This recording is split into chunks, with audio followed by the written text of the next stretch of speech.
What's up, everybody? Welcome back to another episode of the 10-7 MMA show. Mr. Clapper is here. He said awards show. Let's get it. Sorry that we are late, guys. Sorry we're 4 minutes late. Justin is at a wrestling tournament right now, so I'm going to kick off the show here Solotron initially, and we're going to go through what we can go through, and then hopefully Justin will join along at some point. I'd love to get you guys feedback, put together the categories. The reason why I was late is I was actually just finishing up those slides and putting together all the different options and things like that. We got them. We're ready to roll. We got multiple categories. And by the way, just a quick heads up. Have you guys heard of, what's her name? Smila Sundell. I think that's her name. Yeah, Smila Sundell. If you guys haven't heard of her, I just made a video about her earlier today. And she is a Muay Thai phenom. She's only 21 years old. She's already the one champion for Muay Thai. And apparently she fights at 125, but apparently somebody, I haven't verified this, somebody noted in the comments that she actually, her last fight, she wasn't able to make 125, and now she's moved up to 135, which is very interesting. But anyways, she is somebody to watch. She is a fighter that has got me very excited because she kind of reminds me of Dakota Ditcheva, that same amazing pedigree in Muay Thai, but she's way younger. She's like 6 years younger, so she's got a big runway, and she's already moving to MMA. She was supposed to have a fight in the Tough Enough promotion on December 12th, but that fell through. I don't know why it fell through, but she wants to do MMA. She's ready to go. So I think this could be very exciting. I also said this in the video, but for those of you guys who are like, well, she's a pure striker, she's going to get destroyed by any wrestler or any grappler. Look at Dakota Ditcheva, lifetime Muay Thai practitioners, transitioned beautifully into MMA and is now undefeated. So that is somebody definitely to keep your eyes out for in 2026 for whatever MMA promotions she fights for. All right, ladies and gentlemen, we are here. It is the end of the year. This is our last show. And as I promised, I think we've held up our end of the bargain. We have not missed any of our regularly scheduled shows over the holiday time because we don't want to, because this is fun for us. This is not, we don't need, there's no vacation needed here. This is our passion. This is what we love. This is, for me, this is the only sport I watch. So obviously we will be here and we're going to chop it up with you guys. All right, without further ado, let's get into the good old-fashioned 10-7 2025 MMA awards. Now, we don't have any fancy production or anything like that, but I got the slides set up here. We're going to go through and have some discussions and talk everything over. Okay, so first, we're going to talk about the breakthrough fighter of the year. And we've got three options. I know what you're saying. You might be saying, hey, listen, Joshua Van's been around for a minute. Fair point. But I mean, his ascension this year was crazy, coming up and having that crazy fight against Brandon Royval. I was actually there at UFC 317, if I'm not mistaken, where we had that crazy back and forth battle that is probably in a lot of people's minds the fight of the year as well. So that was a really incredible fight. Joshua Van got thrown up in the mix, and then now he's champ, right? And say what you will about how he won. And I don't know if I agree with this. I'd love to ask Justin's take on this because he would know better than me.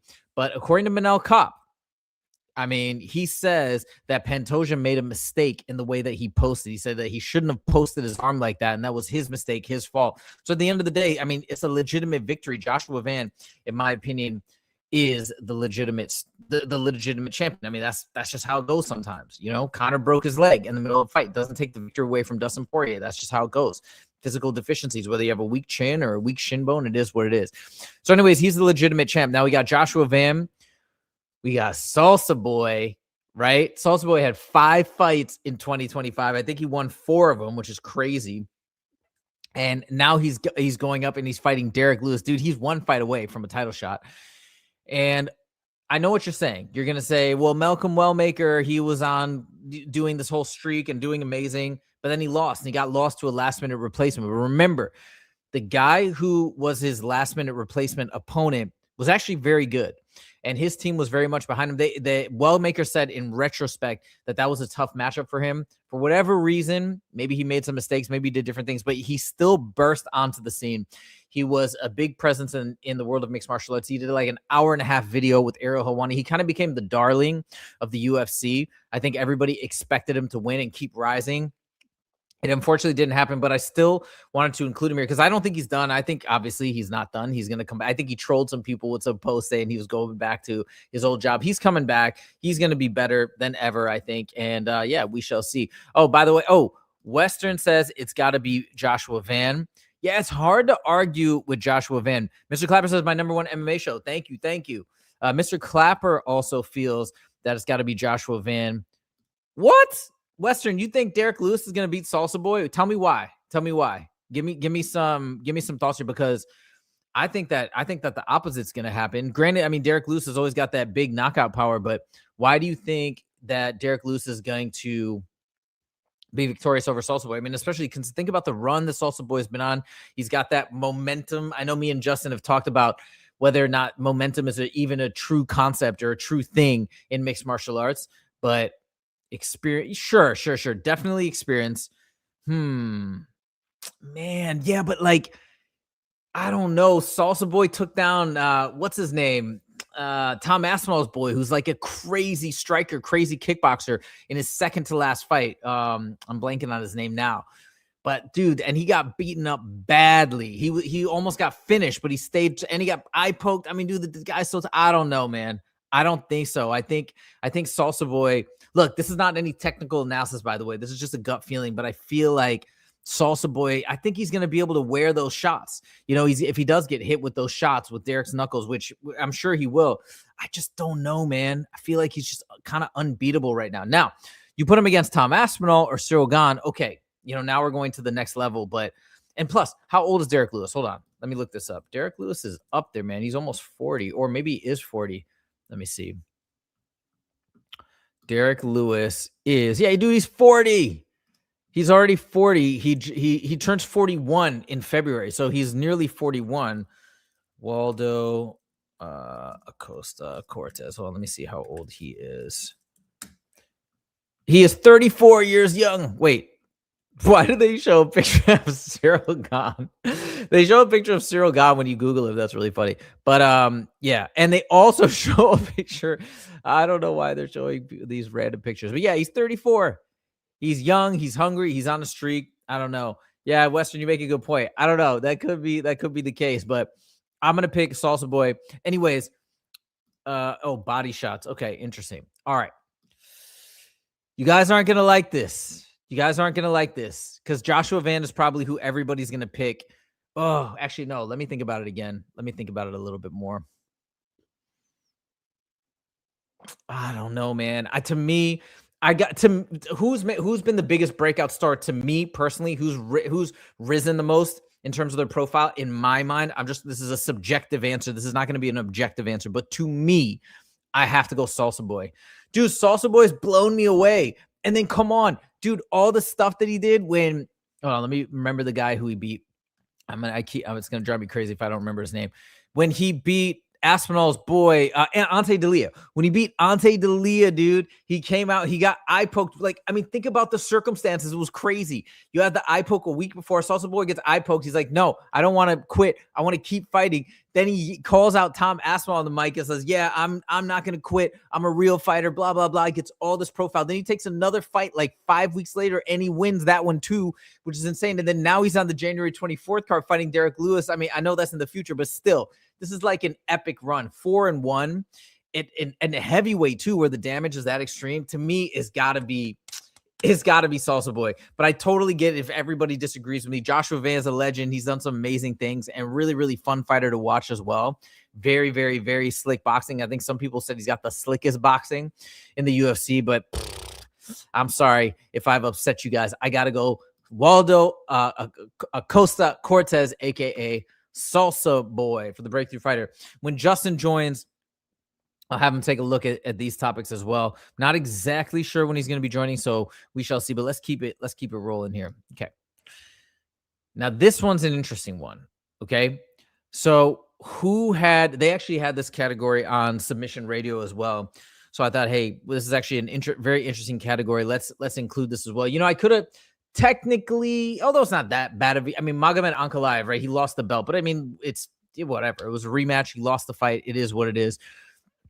But I think these are some interesting people to consider. Now here, while we look at this, I'm going to pull up Leon Edwards' record on another screen here. So just so you guys know, right?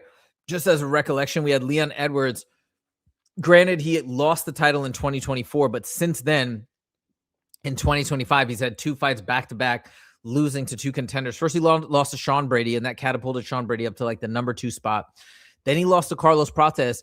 I know a lot of people were picking Prates, but I thought Leon Edwards was going to win. I actually put money on Leon Edwards. Justin made a really interesting argument. Actually, and he was totally right during the first round that Leon Edwards was going to use his grappling and his full MMA game and martial arts background, which he is comfortable wrestling, grappling, all this stuff, and he was going to win that way. And he did that in the first round. And then I think he wanted to engage in that striking, and Prates just knocked him out. So that's quite a fall from grace. If you think about back in the summer of 2024, he was champ, and now I don't even know, because we've had such movement in the welterweight division. Where is he? Actually, let me look in the UFC rankings. He is, I'm going to guess 7. Okay, let's see. Let's see where he dropped to. Welterweight. Oh my God, he's 9th. Dude, Leon Edwards is almost out of the top 10. That's crazy. Western says, yeah, he went from listen, you're right, dude. You're totally right. And actually, I'm gonna get Justin in here now. Hold on one second. Justin, hey. All right. Oh, okay. So Justin is muting himself because I think he's in a big auditorium right now. But anyways, okay, I get it. We'll back up so Justin can actually weigh in on this as well. But I totally get your point, dude. It was a crazy rise. It was a historic rise for Van going from unranked to champion. I just being honest, like, to me, all the antics and all the crazy stuff that Salsa Boy has done is just he's at the forefront of my mind, and he's fighting again. He's fighting again January 24th. So he's like really ever present in my mind as a fighter and what he's doing in the heavyweight division. So that's what I would say. Dang, Justin's in like a full arena over there. I think he's like making his way out to the hallway. But like, in my opinion, or in my reality, in my subjective reality, Salsa Boy is at the top. So I guess it is what it is. But we'll hear Justin in a second once he's able to unmute himself. I think he's just getting to a quiet spot. But Justin, if you can hear me, we just did the breakthrough. Okay, we just did the breakthrough fighter of the year. I picked Salsa Boy, and I think Western and a few other folks are disagreeing with my take. We got 2 other options. We got Joshua Van, and we got Malcolm Wellmaker. So who would you give the breakthrough fighter of the year award to for 2025? I'm giving the flyweight champ, Joshua Van. I know he won by a technicality. I know he won by an injury, but we're talking about a very young, hungry kid here to come in and arguably knock out one of the best pound for pound fighters. I know a lot of guys, oh, well, there's not much credit behind or merit behind it because he won by injury. But, Wellmaker, Salsa Boy, I know he's hot up and coming prospect, but Joshua Van is the UFC champion. And Justin, do you really call it though a technicality? Because I mean, he won. It wasn't an eye poke. It wasn't a weird like disqualification. I mean, he won. Pantoja could not fight. Moreover, and this is what I want to ask your opinion on. What's his name? Oh my God, who just fought in the flyweight division? Oh my God, I'm blanking. I just said his name a second ago. My brain is foggy today. But anyways, there was another UFC fighter that came out and was like, look, Pantoja made a mistake. He shouldn't have posted when he was falling to the ground, and that was his mistake. What do you think about that? Do you think that's true? That's the dumbest shit I've ever heard. Don't post. So what is he going to land on? His fucking head, his shoulder? That's the dumbest thing I've ever heard. It was unfortunate. It was a freak accident. Okay. I put an asterisk next to it because it wasn't like he was outclassing him or out beating him in the fight. I mean, it happened so soon. It was a freak accident, not to Joshua Van's control. I don't want to take anything away from it. But I mean, that's okay. If he doesn't post, what's he going to fall on? His head? Manel Cop's probably trolling because he's probably just trying to. He's trolling 100%. I mean, in wrestling, in grappling, and MMA, and any you have to fall properly. I mean, you're taught in training, in sparring, in drilling how to fall. And I'm not saying that Pantoja doesn't know how to fall. Unfortunately, he just fell at a wrong angle that one time. I mean, in practice, that happens every single day at all levels. Got it. That's why I want to ask you, because I didn't know if I could trust Manel Cop. Obviously, he's got his own motivations for saying what he said. But anyways, it is what it is. All right, cool. There we go. Now, let's move on to the worst year in MMA. We were just talking about this right before you joined. So the first person I was talking about is Leon Edwards. Obviously, since losing if you include losing the belt, but that was in 2024. He's had 3 losses in a row. The recent ones were against Sean Brady and then Carlos Prates. He got sparked unconscious, which was pretty rough for him. Obviously, we have Bilal Muhammad, same thing. lost the belt to JDM. Although it was I thought he put on a great fight against JDM. He nearly won. I mean, he wasn't that far off from winning. He just lost the belt, and then he just got beaten by Ian Gary recently. We have Israel Adesanya, who's also on, I think, let me see how many fights he's lost this year. 1 second. I know what did he lose to Imavov last? I can't remember his very last fight. I want to say it was Imavov. Appreciate you, man. Okay, so we've got Izzy. Yeah, so his last fight was he lost to Imavov. And that was his only fight this year. Okay, so but it has dropped him out of the rankings. He's on a 3-fight losing streak. Strickland, then Duplessis, and then Imavov. So that's kind of where he is at. And then now we got Tom Aspinall. So people might say this is a stretch to say Tom Aspinall. He only lost 1 fight, and he didn't even lose that fight. He just got eye poked. And so it's a no contest. He still retains the belt pretty good. But I placed Tom Aspinall on this list because from a PR perspective, as I've talked about many times on this channel, I think it has been a bit of a disaster for him. Not to mention, I think the UFC has been pissed off with him, etc. So since I made my pick first on the last one, let me turn it over to you. Of these options, who do you think has had the worst year in the UFC?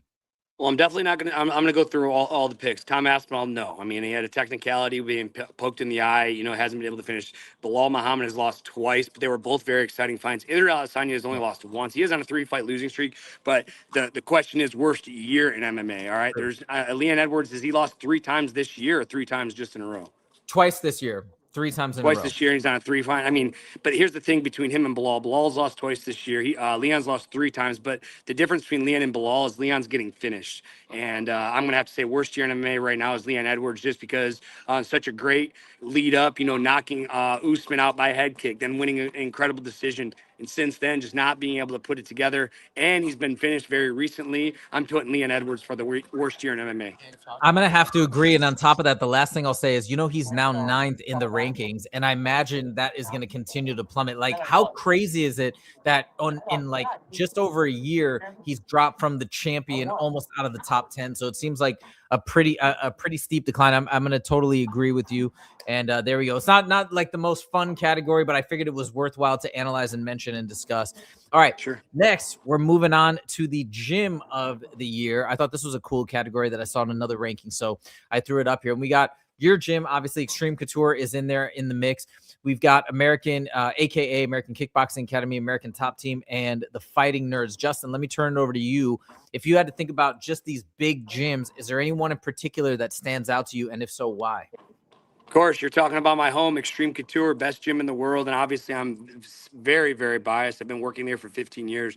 But when you look at the caliber of fighter that are consistently coming in, we got France Ngannou. I'm just going to try and name off the top of my head real quick. Danny Ige, France Ngannou, Sean Strickland, a couple guys that you guys may have not heard of, but have fought in the PFL. Paluzzi. I'm trying to think of myself. Who was the other? Johnny Walker's been training there for a long time. Manel Kopp, Jake Shields, Colby Farr. I mean, just the depth of our lineup is just so big, and I'm blanking on a lot of names right now as I come in. Eric Nixick, obviously one of the head coaches. Dennis Davis, head coach. Like I said, Jake Shields, one of the grappling coaches. You have Nate Pettit for striking. I've been to a couple of the other gyms. I haven't been to Fighting Nerds. I've been to ATT. Just kind of briefly went through it. I've never been to AKA. But obviously I moved to Extreme Couture for a reason. That was because it has the best coaching and the best fighters in the world. I'm going to have to go with a less biased view, although I love Extreme Couture. I'm going to be training there in February. Let's go. Can't wait. But I would say, to me, oh man, this is probably not really in-depth look. I mean, you have American Top Team, which has Dakota Ditcheva right now doing amazing, and Kayla Harrison, and obviously they got a stable of amazing fighters. But AKA have other fighters that are doing well, like Usman Nurmagomedov, and but what's his name? Islam Makhachev did this year in terms of achieving double champ status, plus all the other things he's been doing up till now. But he beat Renato Moicano, last minute replacement. I know people are dismissing that win now, but it's still tough. He had a last minute replacement the day before, couldn't barely prepare. So that was a tough thing, and he dominated him. And then now to go up and beat JDM, which was a way harder challenge than fighting Ilia Topuria, in my opinion. Just on that alone, I feel like that puts aka near the precipice, near the top this year. Just for that. I don't want to interrupt you because I do agree with you. Obviously, I'm just totally biased. But if my camera blanks out, I have to. I have there's a thing called track wrestling, and it just tracks all my guys coming up. So I keep bouncing back and forth between that because from my lineups coming up. That's why I was a little late. So if I disconnect for a second, I can still hear you, and I'll be back in 2 seconds. I'm just have to click off for a second. No problem. So Mr. Clapper says, I say E, all of the above. Yeah, I mean, actually, they've all had pretty good years, to be honest. He also says Aspinall lost a lot of credit with fans. It's true. That's why I put him on the list. He got so much backlash. Guys, I'm going to be making another video about Aspinall. I hate to say it because he just did another interview today. Dude, I think he's going to get stripped, man. And I think he continues to talk. Granted, it's partially the journalist's fault. He keeps asking him about it, but I think he just continues to dig that hole a little bit deeper. And that's why I said, and he's, on top of that, he's still trying to worry about his health. This is a tragic thing. He doesn't even know he still has double vision, according to him. So he's still trying to get his vision back to normal. He has an operation in January, and I think he has another one in February. I may be getting those dates a little mixed up, but that means he can't even train probably until mid-February, mid-March. Who knows? Dude, I think he's going to get stripped. And I think they're going to put Cyril Gane against Alex Pereira or something else, some other type of variation. But yeah, it is a really rough year for Tom Aspinall. Hey, we got John Dong in the mix with the wave. What's up, John Dong? Welcome. All right, let's keep it going to the next topic. They're going to get more and more fun as we go along. Now we're on to, I'm sure this is one of Justin's favorite categories, knockout of the year. Justin, always a big fan of the knockouts and the KOs. So we've got Ilya versus Oliveira. That was at UFC 317. I saw that live in person in Vegas, if you remember that. We, of course, have Jean Silva versus Bryce Mitchell. That was quite brutal. Lerone Murphy versus Aaron Pico. Dude, I haven't even heard anything about Aaron Pico lately. I don't know what he's planning to do. He's probably taking some much-needed time off. But that was a vicious spinning elbow. Saw that one as well at UFC 317. And then I also put Carlos Prates against Leon Edwards. That happened more recently. Now, there may be some that I haven't included that you think I should have or that you might want to mention. You're welcome to. But let me turn it over to you first. Of the four that I listed here, which one stands out the most to you as the most brilliant, the most memorable knockout of the year?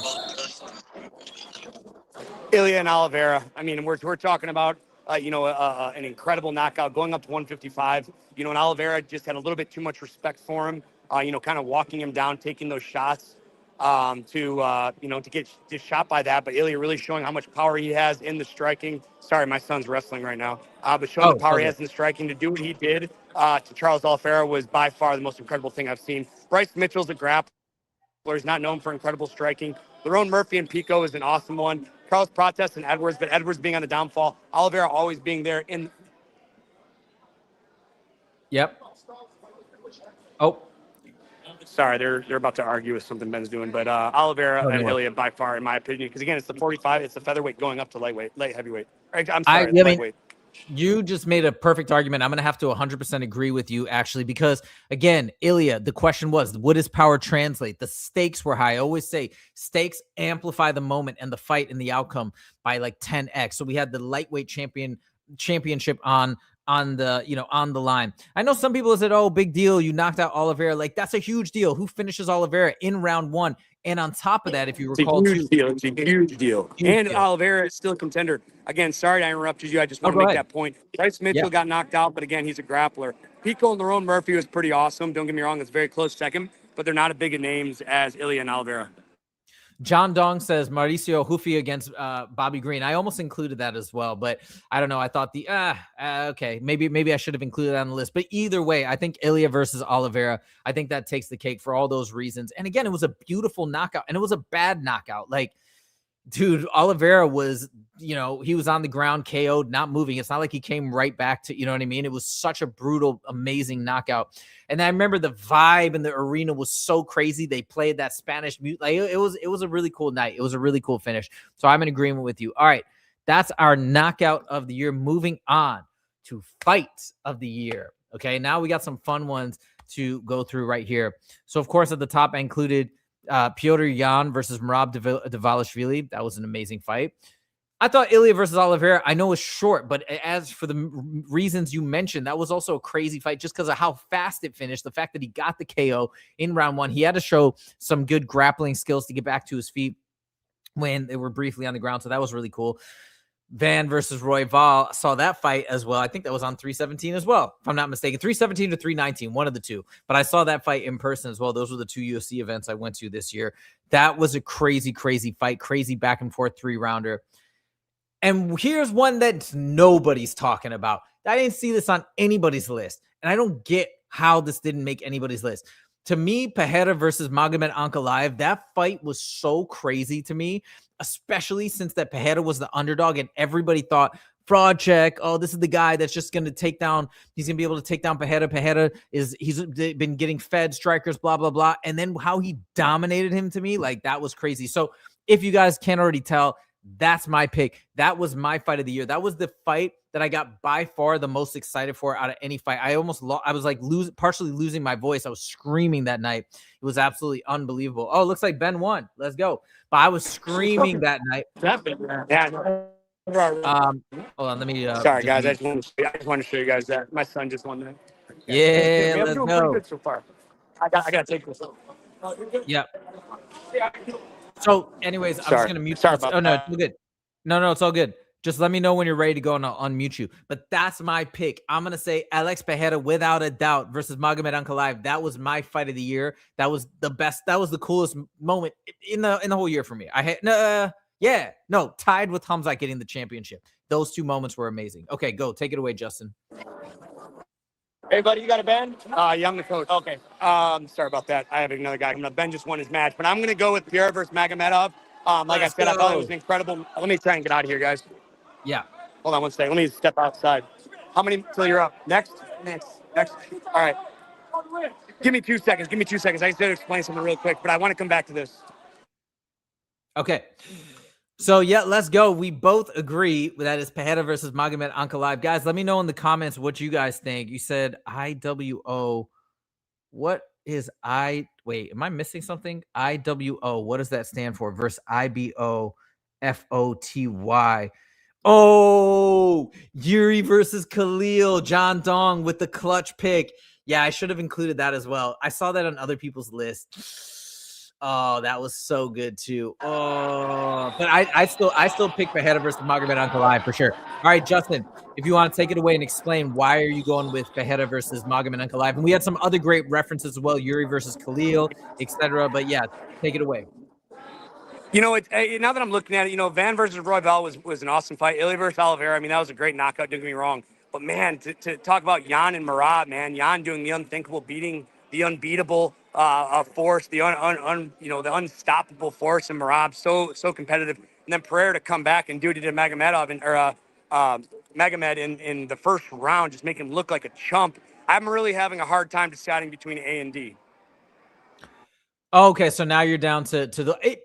If I didn't have Pereira versus Magomed Ankalaev on here, I probably have to go with Jan versus Merab, because that whole fight, like, I think blew everybody's mind, and it was a really great 5-rounder all the way through. I think that the result of Ilya versus Oliveira was so shocking, and it was such an amazing moment. But I think in the entire duration of the fight was amazing. And that being said, to me, and also this is a subjective thing, guys. I'm such a huge fan of Alex Pereira. He's like probably in my top 3 favorite active fighters right now. I'm such a fan of Alex. So for me, I was like emotionally invested, and I was worried. I was nervous. I think I did bet on Alex Pereira, if I remember correctly, but I was nervous about that fight. And to see him go out there, and when he seemed to be the underdog, just absolutely smash Magomed Ankalaev, like, the emotions were so high. So for me, that's my subjective pick of fight of the year that I just have to put above everything else. John Dong's got an interesting comment. He says, it's funny how well the Pereira versus Magomed 2 night played out for the UFC. Pereira got his belt back, and Khalil versus Yuri and Sandhagen versus Yeah, it was all around. It was a really, really good fight card. And then you go to the crowd as well. Remember, Yuri got emotional because he was so happy for Alex Pereira, and he doesn't like Magomed Ankalaev. And then again, for the UFC, the last person they wanted as champ was Magomed Ankalaev. I mean, no disrespect to him. Great fighter, but the guy doesn't say anything. He doesn't, you know what I mean? He's very stoic, and he's a fighter. He's a fighter's fighter. Like, he's a brutal fighter, amazing fighter. But obviously, the UFC would rather have Alex Pereira, who's a megastar in the company, be champion, and they got that. And not a lot of people thought it was going to happen. So yeah, the UFC definitely won out that night. Okay, let's move it along. We got 2 categories left, Justin. Here we go. Female fighter of the year. I think I know who you're going to go with. It's kind of like a foregone conclusion, I imagine. But let me pass it over to you. Who is your female fighter of the year for 2025? Kayla Harrison, no questions asked. Ooh. I mean, she has just looked so phenomenal in her transition from the PFL. I think she's an unstoppable force in the women's division. I'm sure your answer is Dakota Ditcheva, but I just haven't seen enough from her against high-level competition to say that she's the fighter of the year. Where Kayla Harrison, her last fight in the PFL, she took a loss, but since then, she's come back in the UFC, and she's been undefeated since then. I'm taking B, Kayla Harrison. No, I'm not. I can't take Dakota Ditcheva. I would like to, but it's unfortunately, if you compare the level of competition, I have to go with, even though her fights weren't the most exciting, I'd have to go with Valentina Shevchenko. So somebody made the argument earlier today that her fight against, Manon has come back after that fight and looked great. So I think that is aging even better. And then to go in and fight Jaylee Wang and dominate her the way that she did, a lot of people thought, you included, that Jaylee Wang was the best female fighter ever, was going to come up and was going to have her way with Valentina, was going to do her thing. Valentina dominated her. I mean, it didn't even look like a fair fight. You could say the weight difference with this and that. I mean, look, at the end of the day, she moved up. She wanted to fight at that weight class. Valentina Shevchenko dominated. So I think Valentina Shevchenko, plus like all the legacy she's already established, I think that was her top of the year performance. I think this year, 2020, or the upcoming year, 2026, it's going to be Kayla Harrison all day long. Cause I think Kayla Harrison, dude, I think she's going to make, and Kayla Harrison's my favorite fighter in the UFC, by the way. Dakota Ditcheva, I'd say all across all MMA. I think Kayla Harrison's going to make it look easy against Amanda Nunes. I really do. That's my 2 cents. And we shall see in just over just around 4 weeks, but I think she's going to smash Amanda Nunes. I think it's going to be bad. Okay. Anything else you want to add, or should we move on to the final category here? No, let's move on to the final category, man. It's like I said, I have to agree. Kayla Harrison she's been an unstoppable force. She's an unstoppable force, dude. Okay, here we go. Last category. This is a fun one. Who is the male fighter of the year? Now, I know you're probably like, what is Khamzat Chimaev doing on here? Yo, dog, I made the list. Of course, I had to add him. But I do think it's worth it. I was just going to say that. I know why he's on there. He has to be on there, in my opinion. But this is a really, really tricky one. Some people say Petr Yan should be on this list. I don't know. But and look, you can say what you want about Merab losing the last fight of the year, but I mean, he still did phenomenal things this entire year. So, Justin, let me turn it over to you first, and let's get your thoughts. Who out of these 4 would be your fighter of the year? There's no question in my mind, Islam Makhachev, the double champ, going up to 170, defying all the odds. I never thought that he'd be able to do what he did to JDM, and he handled JDM through and through. So impressed by Islam Makhachev. Khamzat's great. He just needs a little bit more. Merab's coming off a loss. Alex Pereira, splits with Magomed. So I have to go Islam Makhachev, the best pound-for-pound fighter in the world. My final answer. Yeah, I'm going to absolutely agree with you. I'm going to say Islam as well. He went up. A lot of people were wondering if JDM was going to be too big. I mean, also think about what JDM did to Bilal. So everybody's like, oh, dude, JDM's got the answer. And then Islam made it look easy. He walked through him. He annihilated him. He didn't just move up and was competitive or got a flash KO like Ilya. Dude smashed JDM for 5 rounds when Bilal lost to him. You know what I mean? And Bilal's obviously different levels, right? People thought it was a commensurate level of wrestling. Clearly, I thought it wasn't going to be, but clearly it proved not to be, right? Islam is just on another level. Now, I will kind of give Khamzat and Alex Pereira a close second in a tie, and I'll tell you why. Khamzat Chimaev, people are forgetting how many people picked DDP and thought DDP. No, everybody forgets now.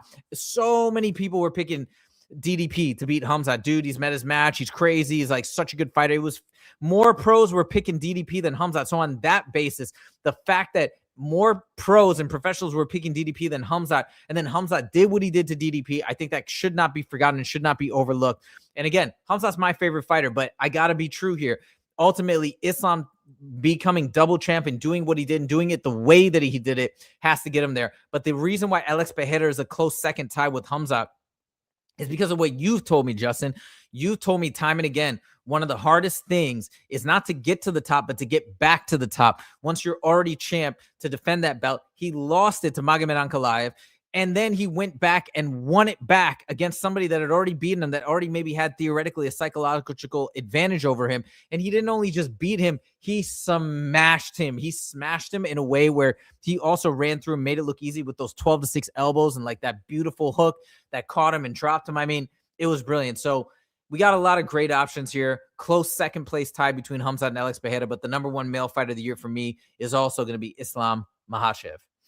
And there we go, ladies and gentlemen. That is the close for our entire 2025 award show breakdown. Mr. Clapper says, A is it. Yes, B only fought once. I know.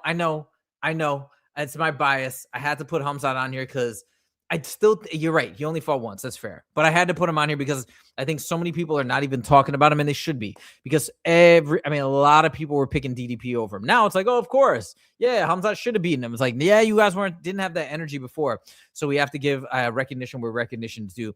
AFJ7979 is back. He said, I got Kayla too. Oh, in agreement with you, Kayla Harrison. Typically doesn't work out super well for fighters coming out of, no, you're not saying for the fight of the year. You're saying against Amanda Nunes. Dude, I think Kayla Harrison is going to make Amanda Nunes look bad, dude. I think it's going to be really bad. I want to put money on that fight, but I bet you the odds are going to be so in favor of Kayla Harrison.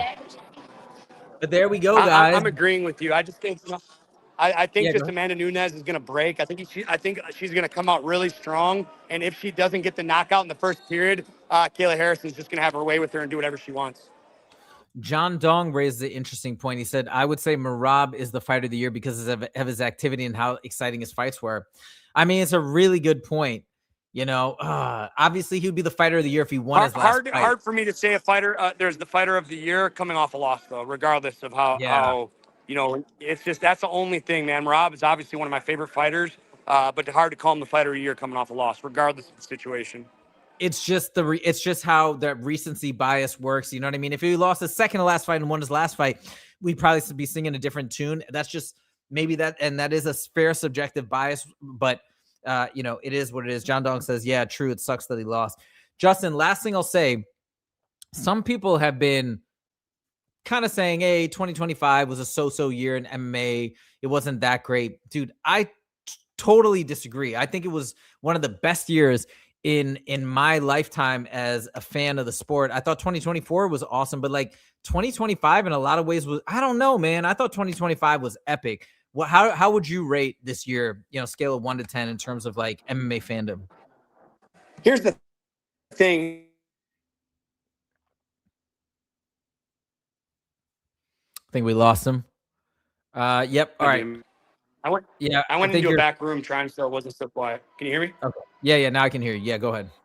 Sorry about that, guys. I'm at a high school wrestling tournament right now, trying to do 10 things at once. But I never have a high respect for the MMA community, man. Just being in the UFC, some of those guys are the worst. But I mean, what an incredible year, man. We have so many guys going for double. We have a bunch of guys going for double champ status. We have Merab trying to get like 5 title defenses in 1 year. We have Khamzat finally becoming the champion. We have Alex Pereira losing his belt and then regaining it. We have Ilia Topuria, going from 145, winning the 155, knocking out Charles Oliveira. I don't know how fans could not be excited about this year. There's been so many moving pieces in the last couple months this year, and so many great fighters trying to do great things and even better than great things. Like I said, Islam becoming the double champ, Ilia becoming the double champ, and talking about these super fights we're going to have in 2026. I mean, what an incredible buildup for 2026. And not to mention, the UFC as a whole going to, I'm sorry, I cut you off. No, go. The UFC as a whole, the UFC going to Paramount. I mean, this is huge news. I mean, going from the old pay-per-view model to Paramount, I think 2025 was a successful year through and through. Yes, let's go. That's exactly how I feel. It might have been my favorite year as a UFC fan. It was one of them. I thought it was epic. I got so excited for so many main cards. The results were incredible. Absolutely amazing way to end the year. Let's go. We are ready for 2026 and the Paramount era shall begin. That's all we got for you guys today on this Monday, December 29th. Happy early New Year's to everybody. It's been an amazing 2025. I've loved it. 2025, a perfect square number, 45 squared. That's my age right now. So I felt like this was a really blessed year for me. And I thought it was going to be from the get-go. It turned out to be a great year. I loved it. I loved it in MMA. I loved everything. So thank you guys for the support. We are going to keep grinding and keep growing. Mark my words. We are going to stay on the grind because we love the sport. We love to make videos about it. We love to have our show. We love to talk to you guys about it. And thank you for being there. I've said this multiple times this year, but I'll say it again. You guys are our MMA community. You guys are the people that we go to and we can talk about the sport with, because there's not MMA fans all around. Everybody's talking about football, basketball. But to find a community of like-minded MMA fans that love the sport the way that we do, it's a blessing.